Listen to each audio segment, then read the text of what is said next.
श्री हरिवंश। सभी सखियों को कोटि कोटि प्रणाम। तो चलिए आज की वीडियो शुरू करते हैं। आज की वीडियो में रहने वाले हैं श्लोक नंबर 21, 22, 23, 24 एंड 25। तो देखिए, सत्प्रेम सिंधु मकरंद सोनधारा सरांजसत्मभितः सत्रवदाशितेषु श्रीराधिके तव कदा चरणाविंद गोविंद जीवन धनम सिरसा वहामी। देखिए, हरिवंश महाप्रभु कहते, हे श्री राधे के श्री गोविंद के जीवन सर्वस्व उन चरण कमलों को मैं कब अपने सिर पर धारण करूंगी जो अपने आश्रित जनों पर चारों ओर से निर्मल प्रेम सिंधु के मकरंद रस के प्रभाव की अटूट धारा को निरंतर बरसाते रहते हैं। अर्थात हरिवंश महाप्रभु कह रहे, हे राधे, आपके चरण स्वयं श्री कृष्ण के जीवन का परम धन है। उन चरणों से निर्मल प्रेम रूपी अमृत की अखंड धारा निरंतर प्रवाहित होती रहती है। मैं कब ऐसा परम सौभाग्य प्राप्त करूंगा कि आपके उन दिव्य चरण कमलों को श्रद्धा और प्रेम से अपने मस्तक पर धारण कर सकूं। देखिए, हरिवंश महाप्रभु के कितने सुंदर भाव निकल के आ रहे हैं। वो कहते हैं, श्री राधिका जी के चरण केवल भक्तों को ही नहीं बल्कि स्वयं श्याम सुंदर का भी जीवन धन है। उन चरणों से प्रेम रस की अवतरित धारा बहती रहती है। जो जीव उन चरणों की शरण में आ जाता है उसके हृदय में शुद्ध प्रेम का उदय होता है और उनका जीवन धन्य होता है। तो चलिए चलते हैं अगले श्लोक पे।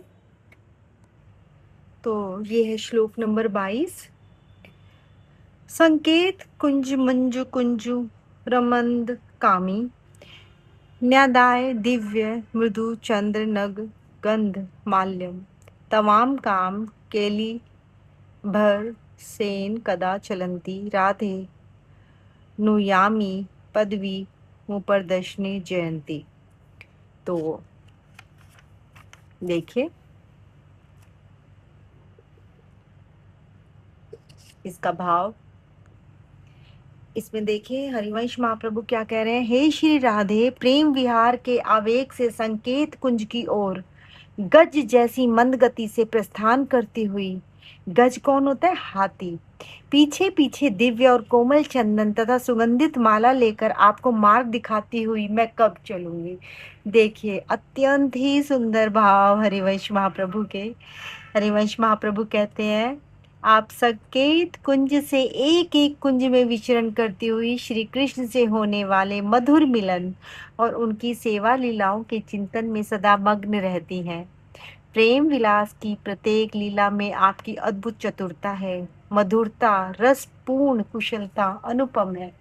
ऐसी परम आराध्या, समस्त देवताओं से भी श्रेष्ठ पर देवता स्वरूप श्री राधा को मैं बार बार प्रणाम करता हूँ और उनकी स्तुति करता हूँ। इस श्लोक में हरिवंश महाप्रभु कह रहे हैं कि प्रेम रस की अधिराष्ट्री उनके चरणों की शरण लेकर ही श्री कृष्ण प्रेम की वास्तविकता को प्राप्त करते हैं। इसीलिए हमें हमेशा निरंतर उनके नाम, स्वरूप, गुण और लीलाओं का स्मरण करना चाहिए। हरिवंश महाप्रभु श्री राधा जी के माधुर्य लीला का ध्यान कर रहे हैं। वे बताते हैं कि श्री राधा का प्रत्येक क्षण श्री कृष्ण के प्रेम और उनकी सेवा के लिए समर्पित है। वे प्रेम लीलाओं की सर्वोच्च आचार्य हैं।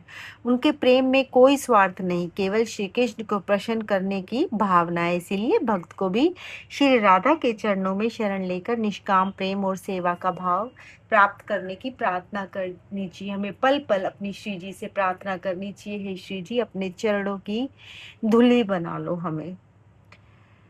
सदगुरुदेव भगवान की जय हो। चलिए चलते हैं अगले श्लोक पे, जो कि है श्लोक नंबर 23।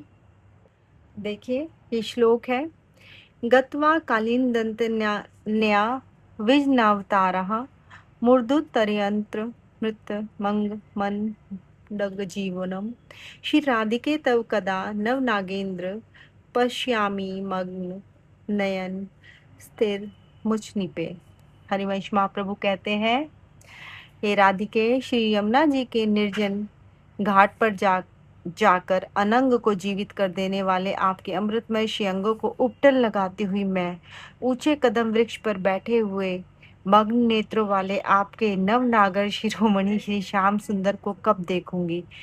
भाई, देखो आप सखियों कितने सुंदर भाव है हरिवंश महाप्रभु के। वो कहते हैं कि हे स्वामिनी, देखिए श्री हरिवंश के कितने सुंदर भाव है।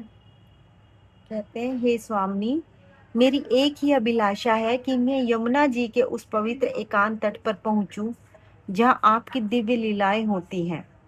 वहां पहुंचकर मेरे मृत प्राय हृदय को आपके दर्शन, आपकी कृपा का अमृत पुनः जीवित कर दे, मरे हुए मन को पुनः जीवित कर दे। इसके बाद वे श्री श्याम सुंदर के दर्शन की कामना करते हैं। वे उन्हें नवनागर शिरोमणि कहते हैं, अर्थात समस्त रसिकों में श्रेष्ठ परम सुंदर प्रेम स्वरूप श्री कृष्ण। वे ऊंचे कदम वृक्ष पर बैठे हैं और उनके नेत्र श्री राधा जी के प्रेम में पूर्णतः निगम्य है। ये केवल बाहरी दर्शन की इच्छा नहीं है, बल्कि राधा कृष्ण के नित्य निकुंज लीला में प्रवेश की आकांक्षा है। हरिवंश महाप्रभु चाहते हैं कि जीवन संसार के विषयों से हटकर केवल श्री राधा श्याम सुंदर के प्रेम रस में डूब जाए।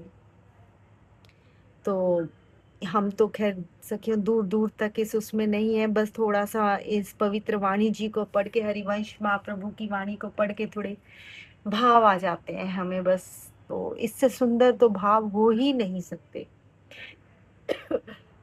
चलिए अगले श्लोक पे चलते हैं, जो कि है श्लोक नंबर 24। देखिए श्लोक नंबर 24। सत्य प्रेम रा शिसर सो विकसत सरोजम स्वादनंद श्री सी सुधर ससी सिंधु विवर दर्शनीम दुम तच्छेत्र मुखम कुटिल कुंत लब भृंग जुष्टम श्री राधिके तव कदानु विलोक यीशये। हे श्री राधिके, आपके उस शोभाशाली मुख का पुनः कब दर्शन करूंगी, जो विशुद्ध प्रेम पुंज के सरोवर में खिले हुए कमल के समान है, जो निजानंद रूप अमृत से पूर्ण रस सिंधु को बढ़ाने में पूर्ण चंद्र के समान है, एवं जो घुंघराली अलकावली रूप भ्रमों से घिरा हुआ है। देखिए कितने सुंदर भाव है हरिवंश महाप्रभु के। तो देखिए हरिवंश महाप्रभु के कितने सुंदर भाव है। हे श्री राधिके, आपके उस शोभाशाली मुख का पुनः कब दर्शन करूंगी। शोभाशाली मुख बोला है उन्होंने, मतलब श्री जी की हर एक चीज को वो इतना भाव से, इतना सुंदर रूप से विस्तार से वर्णन करते हैं कि हमें मतलब आप अगर इसको भाव से पढ़ोगे तो आपको ऐसा लगेगा सामने साक्षात हमारे श्री जी हैं, है ना।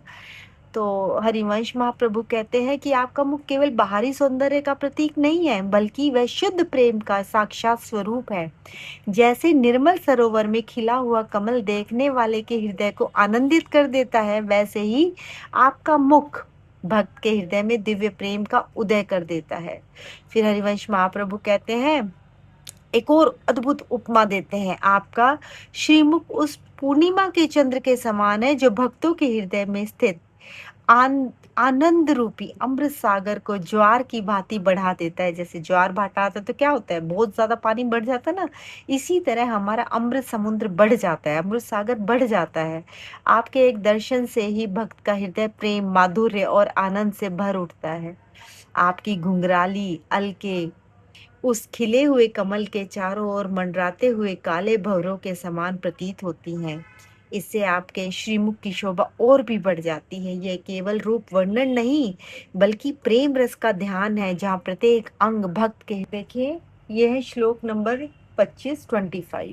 तो आइए देखते हैं।